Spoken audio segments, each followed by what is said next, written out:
Right now, as you're watching this, an ancient Egyptian god is measuring whether your soul deserves to exist. And if you fail his test, you get fed to a monster that will erase you from existence forever. This god is Anubis. For 5,000 years, he's been deciding who lives and who gets completely destroyed. And everything you think you know about him is dead wrong. I'm about to show you the brutal reality behind Egypt's most feared deity. By the time I'm done, you'll realize that death isn't what you think it is, and neither is judgment.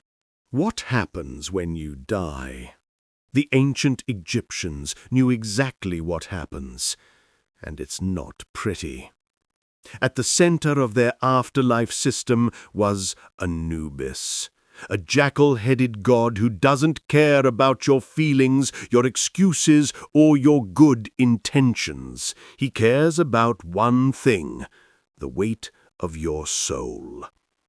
But here's what will shock you. Anubis isn't some random scary monster. He's a precision instrument. A psychological evaluation system so advanced that modern psychiatrists are still trying to understand it. I'm going to drag you through the ancient Egyptian afterlife. You'll see why they chose the most ruthless scavenger in the desert to judge souls. You'll witness the trial that determines everything, and I'll reveal a discovery that proves the Egyptians understood human psychology better than we do today. But there's something else, something that connects Anubis to our world in a way that will destroy everything you believe about ancient civilizations.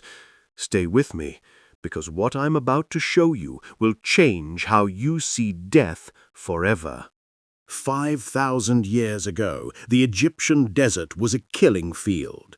Endless sand, scorching heat, and jackals. Always the jackals.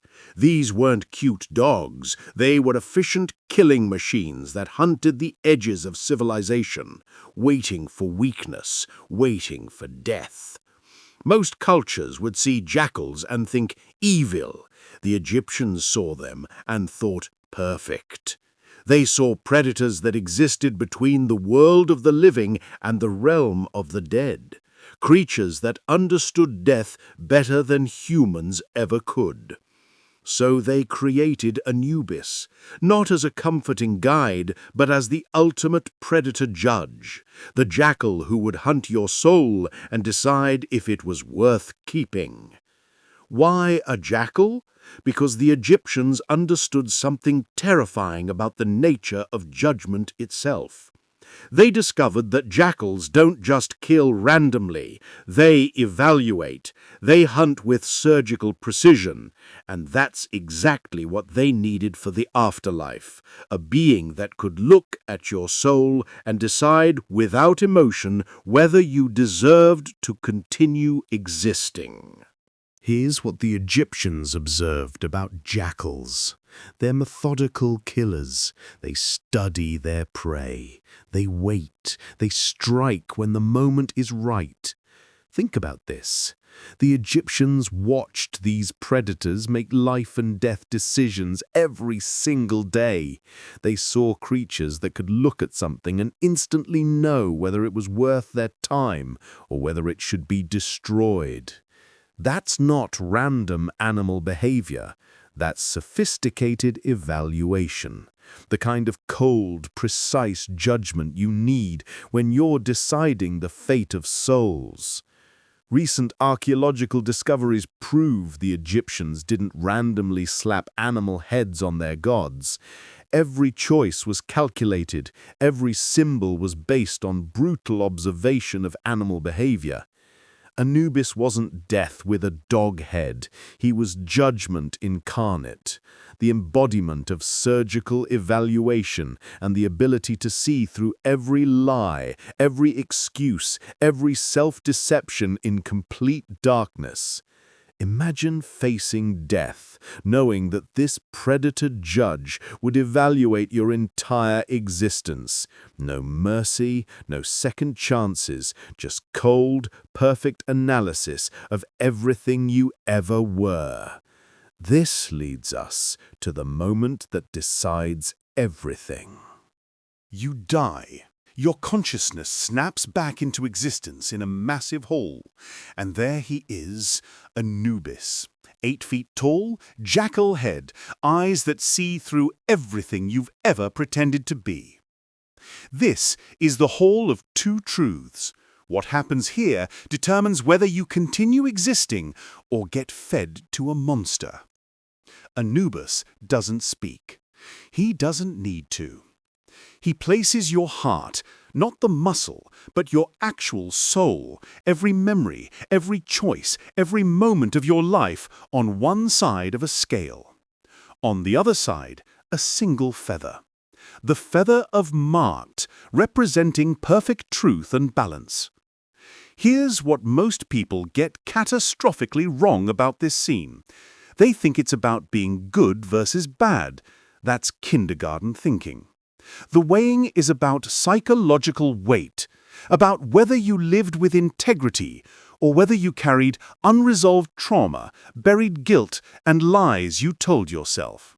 If your heart is heavy with psychological baggage, the scale tips, and Amit is waiting. Part crocodile, part lion, part hippo, a creature designed specifically to completely erase souls from existence. Not hell, not punishment, complete annihilation. But if your heart balances with the feather, you get to continue existing. Modern psychologists study this because it's the most sophisticated model of mental health ever created. The Egyptians understood that unprocessed psychological weight will destroy you, while emotional balance allows transcendence. But there's something about Anubis that makes this even more brutal. Here's what will mess with your head. Anubis isn't just the judge who might destroy you. He's also the one who prepares you for judgment. Before the weighing ceremony, Anubis performs mummification. But this isn't preservation, it's preparation for trial. He's getting your soul ready to be evaluated. Ancient texts describe Anubis performing protective rituals during mummification, giving souls the maximum chance to pass the weighing. Think about this. The same being who might feed you to a soul-eating monster is also trying to help you survive the process. He's not rooting against you. He's preparing you for the most important test you'll ever face. This transforms everything about Anubis. He's not a sadistic killer. He's a surgical instructor preparing you for life or death evaluation. Imagine having a trainer who knows exactly what test will either save or destroy you, and who genuinely wants you to pass, even though he has no problem feeding failures to monsters. But the real revelation about Anubis will destroy everything you think you know about ancient Egypt. In 2019, archaeologists made a discovery that shattered everything we thought we knew about Anubis worship. They found evidence that ancient Egyptians weren't just preparing for death, they were using Anubis rituals to transform their lives. They discovered temples where living people underwent death trials guided by Anubis priests, not death cults, psychological transformation systems. Living people would symbolically die, face their deepest psychological shadows, and emerge psychologically reborn. Sound familiar? It's advanced therapy disguised as religious ritual. The ancient Egyptians understood that you don't have to wait for death to face Anubis. You can confront him while you're alive, undergo the weighing of the heart while you're breathing, and transform yourself before it's too late. This is why Anubis resonates in our modern world. He represents the courage to face brutal self-evaluation, to weigh your choices against perfect truth, and to transform, rather than remain trapped in psychological patterns that will eventually destroy you. Every time you force yourself to face uncomfortable truths about your life, every time you choose growth over comfort, you're channeling Anubis energy. The next time you're avoiding a difficult truth about yourself, or when you're forced to confront something you'd rather ignore, remember Anubis. Remember that judgment doesn't have to destroy you if you're prepared for it, but it will destroy you if you refuse to face it. The ancient Egyptians gave us something powerful.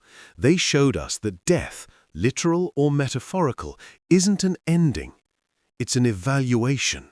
And sometimes you need a ruthless judge with predator instincts to force you through it.